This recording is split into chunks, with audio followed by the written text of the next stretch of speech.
saw the Laurent Keller book earlier. So what I would do is I would go through and I would jot down these search terms, ants and ants life cycles. In fact, I'm going to go ahead and highlight it.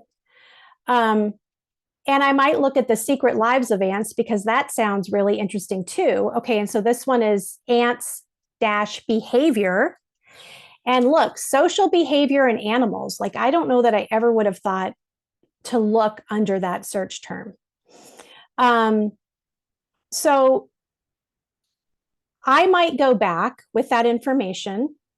I might go back and search on one of those subject headings and see what I get.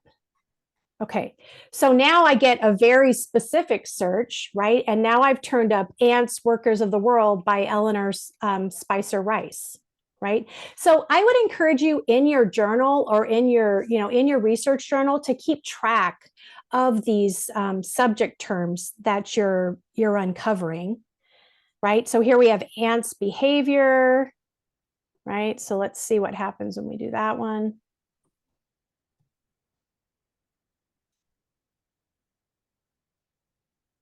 So now look, I'm getting like, really, these look like really kind of meaty scientific books. So I'm also going to hang on to those subject terms, because when it comes time to research different databases for journal articles, I might use some of those similar subject terms that I've just turned up in some of those databases as well.